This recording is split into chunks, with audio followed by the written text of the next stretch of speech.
Financial feminism, ownership, income, freedom. Financial feminism, more options, more ownership, more freedom. Welcome to the Financial Feminism Podcast. I'm Dr. Tonika Bruce. Each week we have honest conversations about ownership, income, freedom, and building a future that can't be taken away by someone else's decisions. Let's get started. I'm Dr. Tonika Bruce, and before we talk about money, investing, entrepreneurship, marketing, side hustles, retirement plans, business growth, or any of the things you might expect from a podcast like this, I think we need to start somewhere else. We need to start with a conversation that most women never get the opportunity to have. A conversation about ownership. Because for most of our lives, we've been taught a very specific formula. Go to school, get the degree, get the other degree, work hard, stay loyal, be dependable, take care of everyone else around you, keep your head down, and do good work, and everything will work out. Now, for some women, it did, but for many women, it didn't. And what I've discovered over the years is that some of the most intelligent, capable, hardworking women I know are also some of the most financially anxious. Not because they're irresponsible, and not because they aren't successful, not because they aren't even working hard, but because they were taught how to earn. But nobody taught them how to own. And that's why financial feminism exists. Now, before we go any further, I need to tell you something. I didn't create financial feminism because I had everything figured out. Quite the opposite. I didn't create it because I woke up one day and decided, hey, I want to be this financial expert. I created it because I kept seeing the same pattern over and over again. Not only in myself, but I would meet brilliant women with degrees, and women leading organizations and raising children, caring for aging parents, running ministries, carrying entire families on their backs. And they were also women that everyone depended on. And behind closed doors, many of those same women were worried about money, worried about retirement, worried about what would happen if life changed, worried about what would happen if the paycheck stopped, or if the relationship changed, worried about what would happen if they simply wanted something different. And I realized something. No one was having the conversation we actually needed. Everyone was teaching budgeting, and no one was teaching ownership.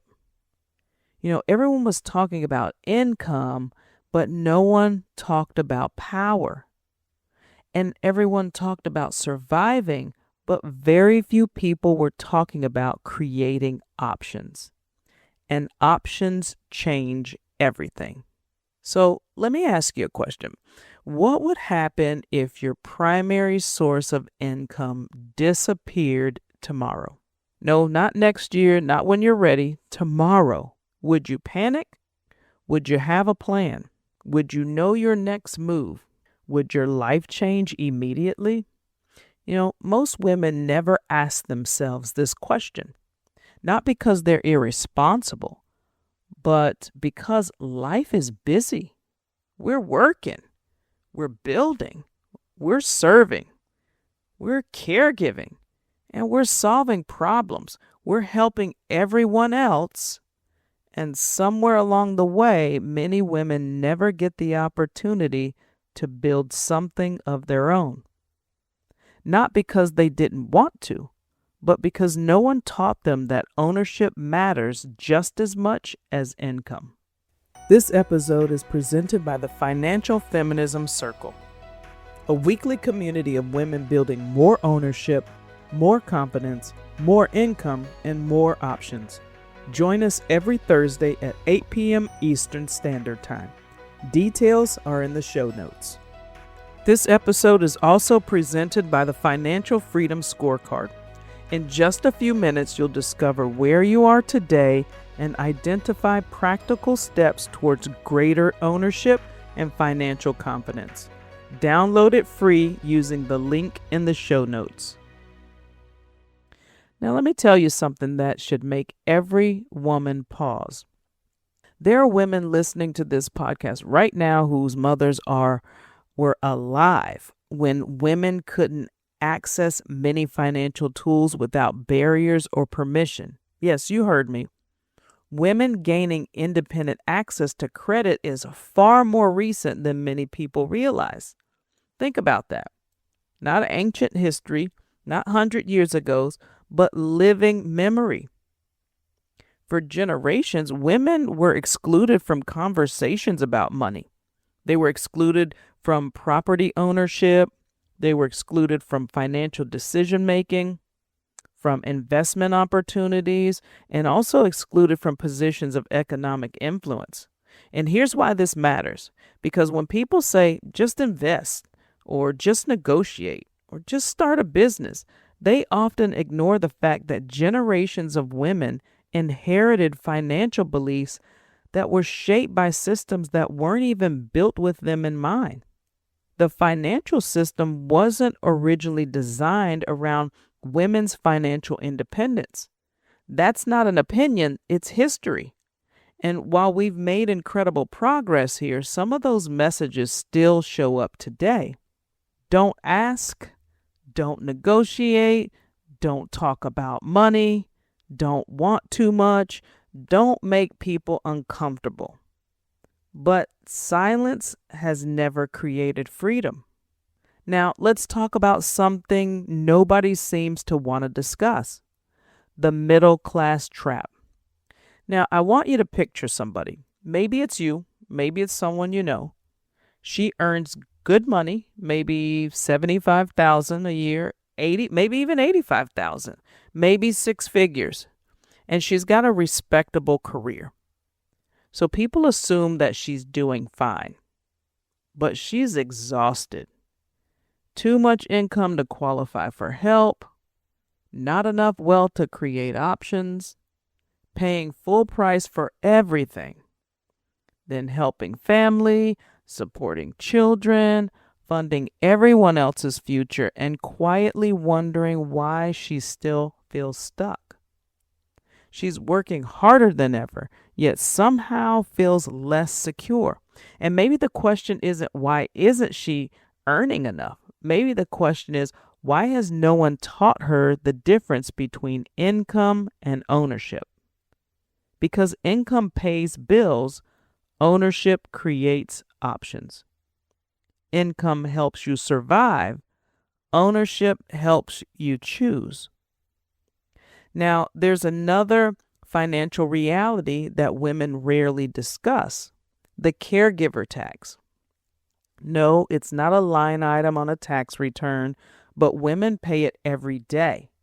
Women are more likely to take career breaks, more likely to reduce their hours, more likely to care for children or aging parents, and more likely to put someone else's needs ahead of their own financial future. And nobody puts that on a balance sheet. No one calculates the promotions that are missed or the retirement contributions that are lost, the opportunities that may be delayed, or the dreams that are postponed. Yet the cost is real. And if you've ever felt financially just behind because life required you to care for others, well, I want you to hear this. You are not behind. You are not broken, and your story is not over. You know, one of the ideas that you're going to hear me talk about often on this podcast is something I call the ownership gap. Not the wealth gap, not the wage gap, not the any other gap that people talk about most of the time. We are talking about the ownership gap. So ask yourself, Who owns the businesses? Who owns the audience? Who owns the systems? Who owns the investments? Who owns the intellectual property and the assets? Who owns the opportunities being created? Because ownership changes the conversation. A paycheck is valuable. A skill is valuable. A business is valuable. But ownership compounds. Ownership creates leverage. Ownership creates choices. And ownership creates freedom. And that is what financial feminism is really about. It's not about getting rich. It's not about chasing status or pretending that money solves every problem, because it doesn't. It's about creating options. Now, there's a reason why my book is called She Who Owns the Purse, because history teaches us something powerful. When women own the purse, they own options. When women own the purse, they own choices. When women own the purse, they own influence. And when women own the purse, they help shape families, communities, and futures. See, money isn't just about money. Money is about agency and about choice. Money is about freedom, and money is about having the ability to say yes and also having the ability to say no. And that's why financial feminism isn't simply about wealth. It's about power. Not power over people, but power over your own life. And before we finish today, I want to leave you with 2 questions. Number 1, what do I currently own that creates opportunity? Maybe it's a skill. Maybe it's a certification. It could even be a business or a personal brand. Maybe it's a network. But it can also be your experience. Maybe it's even your knowledge.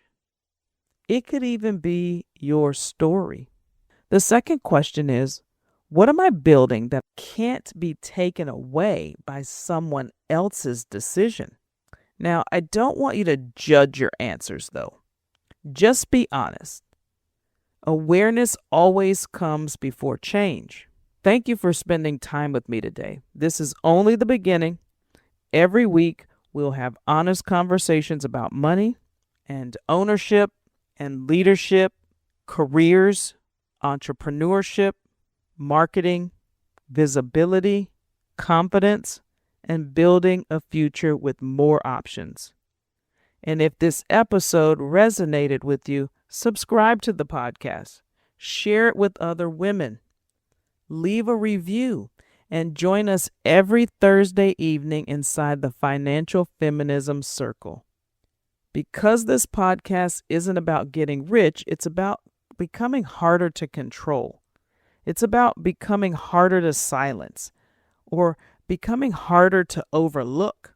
It's about creating options for yourself, for your family, and for the women coming behind you. Now remember this, financial freedom isn't about having more stuff, it's about having more options. If today's conversation helped you to think differently about ownership, income, or financial freedom, subscribe. Share this episode with other women and join us inside the financial feminism community. Remember, financial freedom isn't about having more stuff, it's about having more options. I'll see you next time. Financial feminism, ownership, income, freedom. Financial feminism, more options, more ownership, more freedom.